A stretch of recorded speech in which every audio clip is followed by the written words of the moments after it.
Hello everybody, I have 3 shavers for you. The Braun 7, the Braun 8, and the Braun 9. I've used the Braun 9, it is a fantastic shaver. For electric shaver, it gives you a really close shave. However, it is $50 more expensive than the Braun 8 and the Braun 7. I want to see if I could save $50 by switching to them. What I'm going to do is I'm going to go over the box specifications, I'm going to show you the shavers, I'm going to try the shavers out, then I'm going to give you my opinion of what I experienced. Well, let's get started. All 3 of these are foil shavers. They all 3 can be used in a dry and a wet application. All 3 of them have a rechargeable lithium-ion battery. They all 3 have a charging and a cleaning station. They all 3 have travel cases. Wait, why does the Braun 8 come in a bigger box?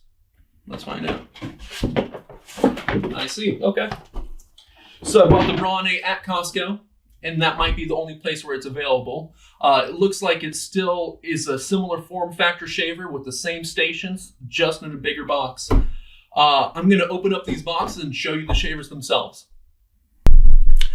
Well, all right, here are all 3 of the shavers. At least they're travel cases. Here, let's open them up.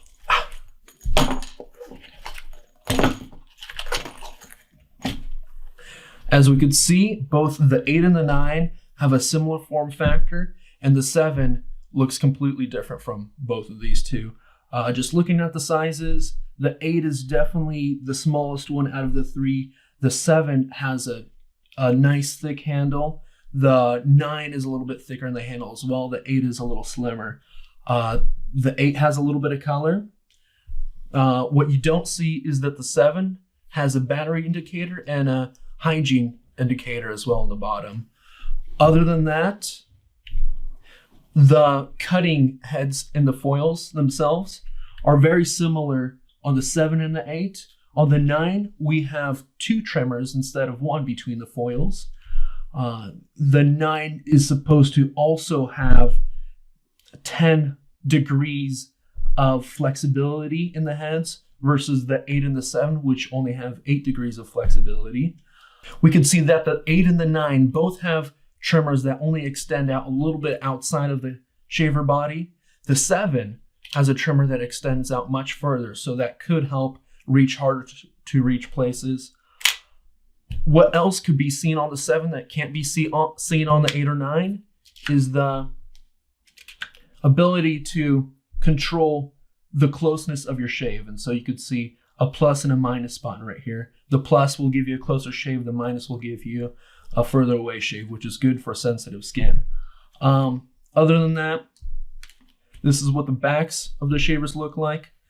They all 3 look like decent shavers, but I think it comes down to the functionality, whether or not you should buy these. I will now try out all 3 of these shavers, and I'll give you my honest opinion about what I liked about them, what I did not like about them. See you in a second. After using these 3 shavers, unfortunately it is inconclusive which one truly gives me a closer shave.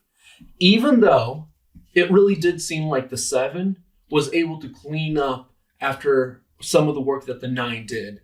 It is also nice that the 7 has a trimmer that extends out far away from the body, so you could reach hard to reach places. You could also vary how close the blade is to your skin, so it's better for sensitive skin. However, the 9 simply looks good, and it also feels good when you're shaving with it. With 40,000 cuts per minute, and the 2 trimmers on the top or between the 2 foils, it really does give you a nice smooth cutting experience. Somewhere in between these 2 is the Series 8. It does have some of the form of the Series 9. However, the cutting technology of the head itself is the same as the Series 7. So you're not winning much as far as the cutting technology is concerned. You are winning because of the general form of it. However, if you don't care about the form at all, I absolutely would recommend that you go with the Series 7. If you do care about the form, I say you shouldn't go halfway with the 8. I say you should spend the extra $50 and get the 9. It simply looks that much better. It simply gives you that much better of an experience. Well, at least that's all I have to say. Thank you so much for listening. I hope you enjoyed my video. Take care. Bye.